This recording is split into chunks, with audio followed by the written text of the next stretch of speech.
Cześć, witajcie na kanale Nowe Życie. Ja jestem Sławek, a do Niemiec przeprowadzałem się już 3 razy. Jeżeli Ty również myślisz o przeprowadzce, koniecznie obejrzyj ten film, ponieważ dzisiaj postaram się wytłumaczyć, czego należy dopilnować podczas przeprowadzki. Zapraszam na materiał.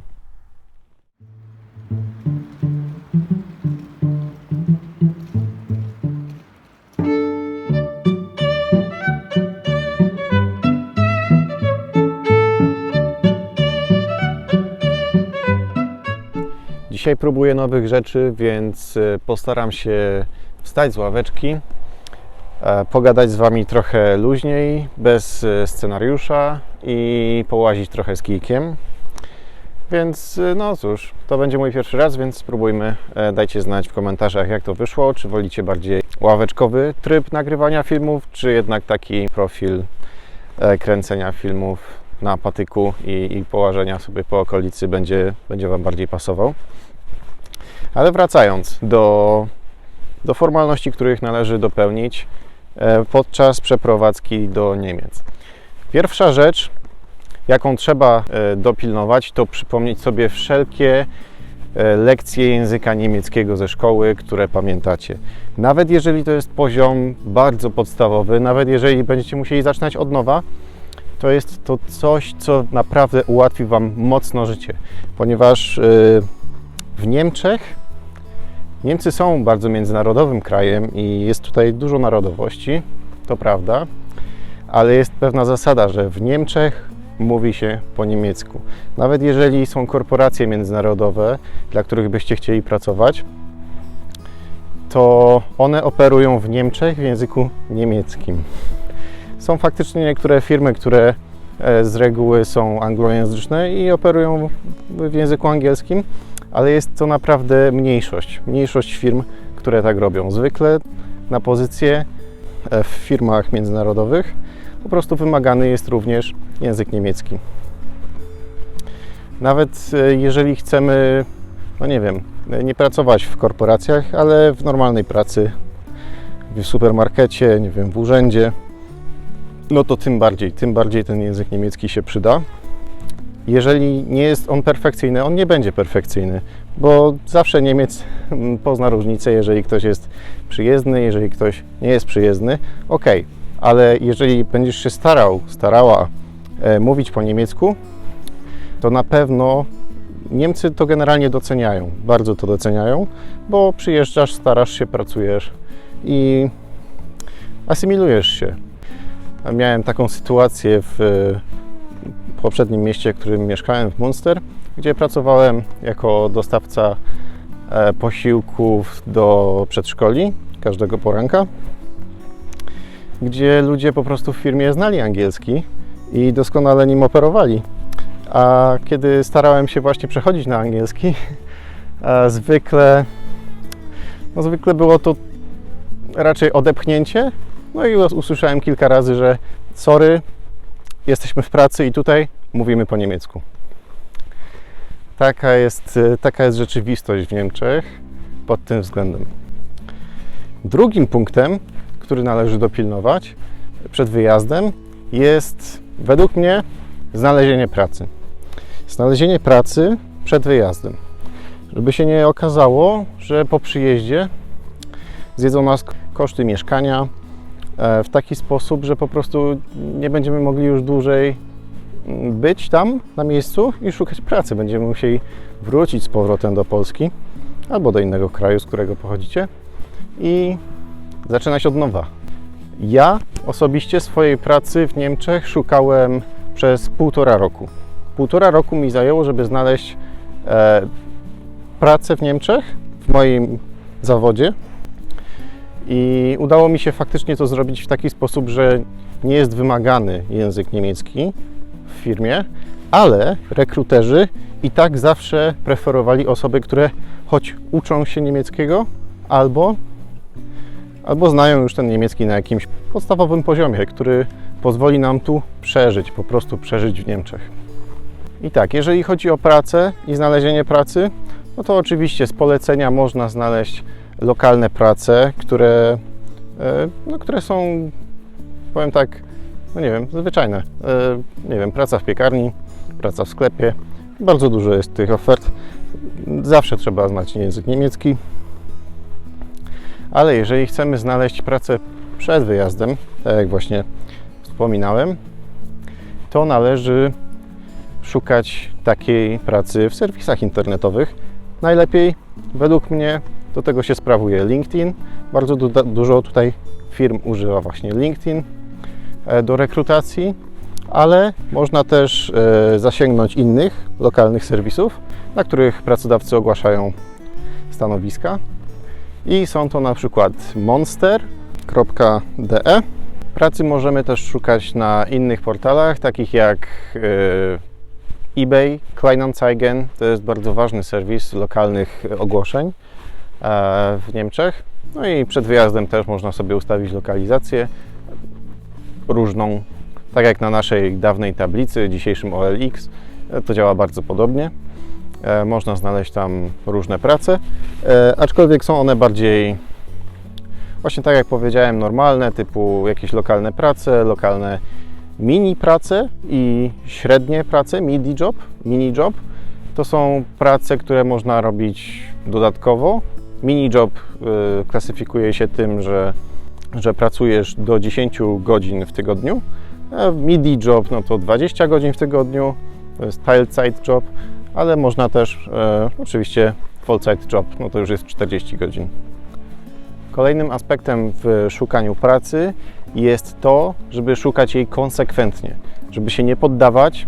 Ja wspomniałem już, że swojej pracy szukałem 1,5 roku i to było ciągłe 1,5 roku aplikacji do różnych firm, do tych największych, do tych mniejszych, w różnych miastach na terenie całych Niemiec. No i tak też polecam robić, ponieważ konkurencja jest w Niemczech naprawdę duża. Studenci, którzy wychodzą z uczelni niemieckich, są bardzo, bardzo wyczuleni i oni walczą tam o każde punkty na studiach, o każdą ocenę, ponieważ firmy przyjmują zwykle najlepszych. A chętnych do pracy w Niemczech to nie są tylko Niemcy, tylko z całego świata ludzie, którzy chcą po prostu poprawić swój byt i również aplikują na takie stanowiska. Nie zawsze to są w ogóle ludzie z Unii Europejskiej.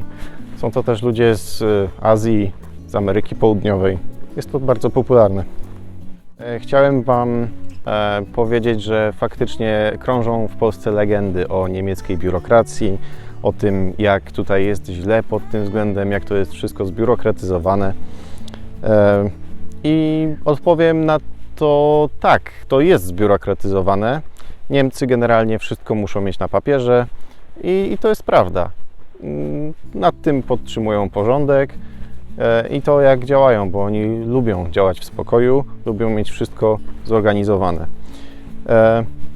Czy ja wiem, czy to jest takie złe? Chyba nie. Chyba to nie jest aż tak złe. Wydaje mi się, że poza tym ta biurokracja, ona jest faktycznie, ale jest tylko na początku.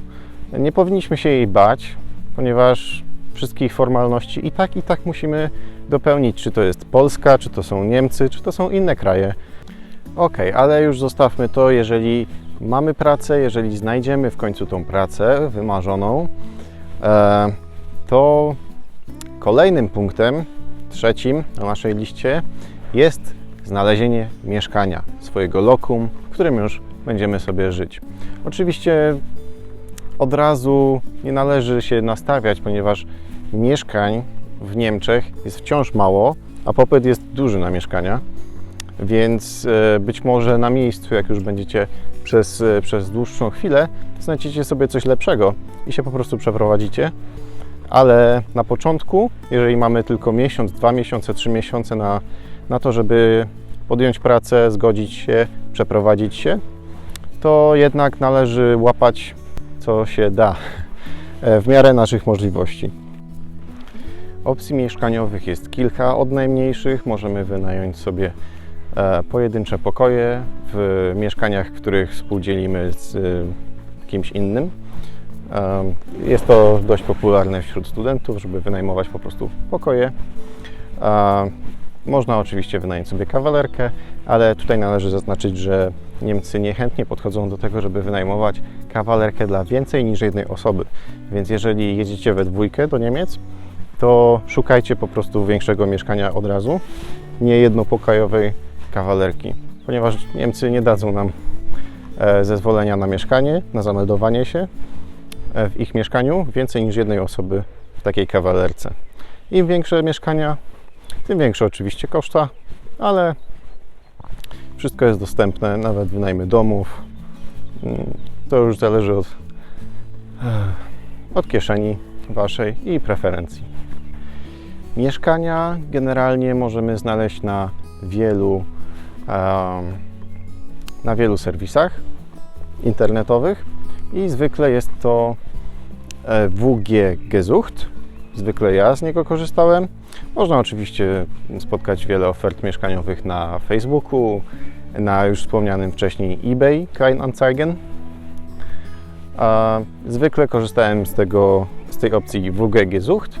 Jest to dość kompleksowa usługa i można tam znaleźć wszelkie oferty. Można też zamieścić własne ogłoszenie i do czego Was zachęcam, że w poszukiwaniu swojego lokum nie tylko szukamy innych ofert, ale można też zamieścić swoje ogłoszenie, gdzie więcej opowiemy o tym, kim jesteśmy. No, Niemcy lubią to, żeby jednak jak wynajmują komuś mieszkanie czy pokój, żeby coś się o nim dowiedzieć, żeby to nie był ktoś potencjalnie niebezpieczny albo nieprzyjemny. Warto dlatego też zamieścić własne zdjęcia w takim ogłoszeniu. To zawsze wzbudza pewną sympatię, no i pokazuje, że nie jesteśmy nikim niebezpiecznym. A jak już dopniemy negocjacje z właścicielem mieszkania, który będzie nam chciał wynająć jakiś pokój lub mieszkanie, no to trzeba spisać umowę. Trzeba zwrócić uwagę na to, żeby jednak nie trafić na żaden scam, bo takie historie też zdarzały się. Zwykle trzeba zapłacić kaucję jeszcze zanim się wprowadzi, więc jest to obarczone pewnym ryzykiem, ale dlatego trzeba poprosić wcześniej o to, żeby podesłać umowę, żeby ją podpisać, no i żeby mieć też kopię dowodu osobistego osoby, która wynajmuje takie mieszkanie. Kaucja za takie mieszkanie zwykle za każde mieszkanie i za każdy pokój, który chcemy wynająć, zwykle wynosi kwotę wynajmu jednego miesiąca. Myślę, że w Polsce też tak jest. Myślę, że to jest dość popularny sposób zabezpieczenia z obu stron. Należy też zwrócić uwagę na koszt wynajmu.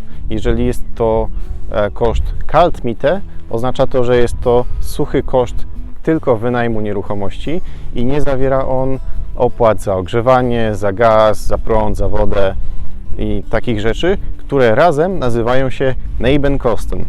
I Nebenkosten to są tak zwane koszty poboczne, które w Polsce zwykle nazywamy kosztami mediów.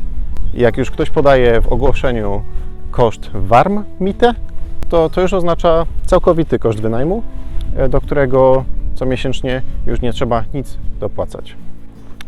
Ale jak już jesteśmy na tym etapie, że znaleźliśmy swoją wymarzoną pracę, znaleźliśmy swoje już wymarzone mieszkanie, mamy podpisaną umowę, no to przychodzi nieuchronnie przeprowadzka. Więcej o niej o mojej przeprowadzce, jak wyglądała, możecie zobaczyć tutaj, podsyłam link w karcie do tego odcinka, ale przeprowadzka nigdy nie jest łatwa dla nikogo i dla każdego jest inna, więc należy ją odpowiednio zaplanować. Bardzo popularnym sposobem jest z Polski do Niemiec po prostu przelot samolotem. Jeżeli nie mamy wielu rzeczy, to mi jedna walizka wystarczyła. Wszystko to samo można tak naprawdę kupić na miejscu, a nie trzeba płacić za przewożenie wszystkich klamotów, szafek, ubrań do Niemiec. To wszystko można kupić tutaj, można sobie też zamówić przez internet, także trzeba się zastanowić kilka razy, zanim podejmiecie decyzję o tym, żeby przeprowadzać się z przyczepą ze swoimi rzeczami, czy nie opłaca się po prostu tego kupić na miejscu. No ale jeżeli nie wybieramy samolotu, no to zawsze można pojechać pociągiem. Pociągiem można przewieźć więcej niż jedną walizkę. więc jest to też dość popularny środek transportu. Zresztą nawet jak polecicie gdzieś samolotem, to jeżeli znaleźliście pracę i chcecie mieszkać gdzieś poza większym miastem, to i tak tego pociągu użyjecie. Można się przeprowadzić zatem samolotem, pociągiem lub samochodem. Tak naprawdę wszystkie te 3 opcje transportu są dla kogoś innego, więc Wy musicie wybrać sobie, jak się przeprowadzicie, no i to już jest każdego preferencja. Można się oczywiście przeprowadzić samochodem, jeżeli ktoś ma więcej rzeczy do zabrania, nie chce się z nimi rozstawać, no to trzeba wziąć sobie samochód. No jest to też oczywiście przydatne, jeżeli chcemy mieć samochód na miejscu, no to wystarczy go potem tylko przerejestrować. To jest bardzo ważne, ponieważ nie jest to zgodne z prawem, żeby dłużej. Wydaje mi się, że 3 miesiące można jeździć na polskich blachach, a później już jednak trzeba przerejestrować, wykupić miejscowe ubezpieczenie, co wiąże się z odpowiednio wyższymi kosztami, ponieważ niemieckie stawki są wyższe niż w Polsce, więc należy sobie przekalkulować to, zanim zdecydujemy się wziąć samochód ze sobą do Niemiec. Ale załóżmy, że już otrzymaliśmy naszą wymarzoną ofertę pracy, mamy nasze wymarzone lokum, mieszkanie, przeprowadziliśmy się tam nawet, mamy już podpisaną umowę i sobie mieszkamy. Co dalej? Co trzeba zrobić dalej?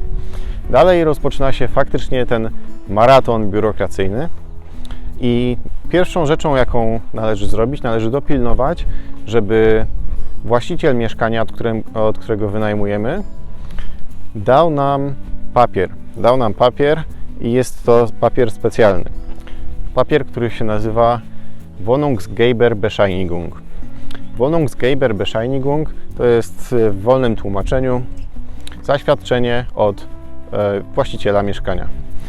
Zaświadczenie to pozwoli nam się zameldować w mieszkaniu, no już w urzędzie miasta. Od tego urzędu miasta będzie zależeć więcej jednak formalności, których musimy dopilnować. A będą to m.in. zameldowanie, ok, ale pierwsza sprawa, jaką zrobimy, to jest wydanie nam odpowiednika polskiego numeru PESEL. Numer PESEL w Niemczech to jest Personal Identifikationsnummer, nazywany również Steuernummer, co jest w wolnym tłumaczeniu numerem podatkowym. I ten numer musimy wyrobić na samym początku, ponieważ będzie nam on potrzebny do każdej innej formalności. Należy pójść do Urzędu Miasta, jest to tak zwane Meldebehörde albo Bürgeramt w mniejszych miastach. W każdym razie w Urzędzie Miasta należy umówić się na spotkanie i zwykle trzeba mieć kilka informacji o sobie.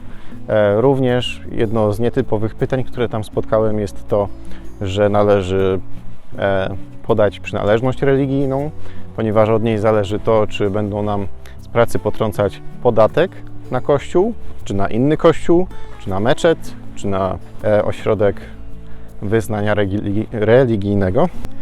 I jak już mamy ten Personal Identifikationsnummer, albo można też rzec Steuernummer, numer podatkowy, to należy się umówić na kolejne spotkanie, w którym będziemy wyrabiać sobie Sozialversicherungsnummer. A ten Sozialversicherungsnummer to jest nic innego jak numer ubezpieczenia społecznego. Jest on zresztą taki sam, później, żeby się nie pomylić, jak Rentenversicherungsnummer. Rentenversicherungsnummer to jest numer ubezpieczenia emerytalnego. Jak już mamy wydany przez urząd Personal Identifikationsnummer, Sozialversicherungsnummer, to musimy dopełnić kolejnych formalności jeszcze w związku z naszym przyjazdem. Należy się zameldować w mieście i do tego właśnie potrzebny jest nam Wohnungsgeberbescheinigung, o którym wspomniałem wcześniej. I jest to potwierdzenie właściciela mieszkania, że tak, wynajmuje nam mieszkanie, wszystko jest w porządku, jesteśmy tutaj legalnie.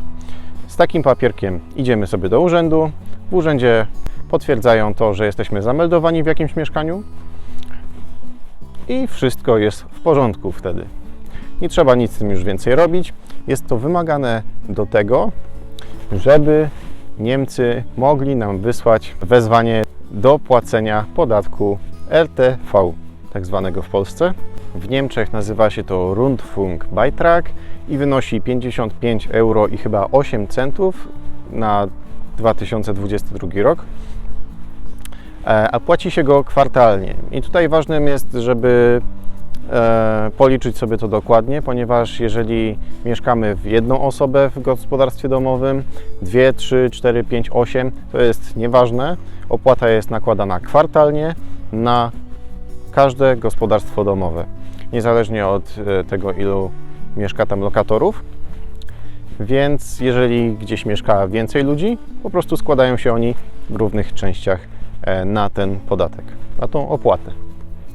I w momencie, kiedy zameldowaliśmy się już w urzędzie, to ten podatek jest niemal jak wyrok dla nas, ponieważ wtedy dajemy jakby swój adres, a niemiecki urząd wyśle do nas list, w którym będziemy musieli albo zarejestrować się do opłacania tego podatku, albo podać numer osoby, która w naszym gospodarstwie domowym już go opłaca.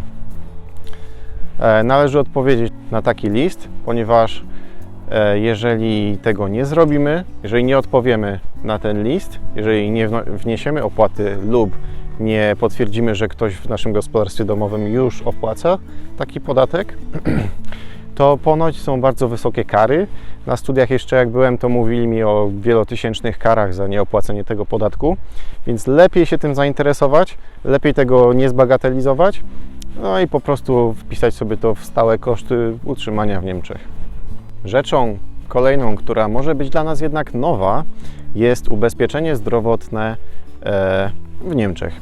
Jest ono nie tak jak w Polsce publiczne, ale jest ono półprywatne i półpubliczne. Oznacza to, że co miesiąc płacimy, wydaje mi się, że 14,6% ubezpieczenia od naszych zarobków, ubezpieczenia zdrowotnego publicznego i dodatkowy, zależnie od ubezpieczyciela, 1% i to dochodzi chyba do 1,5%. Płacimy już dodatkowo, która to kwota również jest pobierana od naszego wynagrodzenia przez pracodawcę i opłacana. Jest to niezbędne, ponieważ inaczej nie będziemy mogli korzystać z usług zdrowotnych w Niemczech. I jak się już zarejestrujemy do takiego prywatnego ubezpieczyciela, tutaj podeślę kilka linków w opisie, jakich ubezpieczycieli można wybrać. Słyszałem, że bardzo dobrym dla ludzi z zagranicy jest DAK, Versicherung albo Gesundheit. Można też wybrać TK Versicherung, można wybrać różnych, tak naprawdę jest ich wielu. Wyróżniają się unikalnymi ofertami zdrowotnymi, które oferują, więc można sobie o nich trochę poczytać, ale nie warto zaprzątać sobie bardzo tym głowy, ponieważ tak naprawdę wielu z nich się po prostu od siebie nie różni.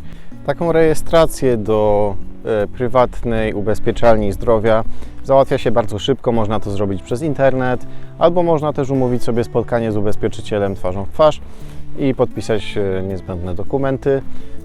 Zwykle tydzień lub 1,5 tygodnia później po prostu przyjdzie nam pocztą karta ubezpieczenia zdrowotnego, którą będziemy mogli już używać we wszystkich szpitalach, czy na co dzień, jak nam się po prostu coś przydarzy.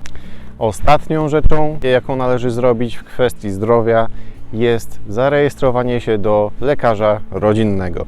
Jest to niemal tożsame z systemem polskim, czyli po prostu najpierw jak coś nam dolega, idziemy do lekarza rodzinnego, następnie on nas kieruje do specjalistów lub wystawia recepty.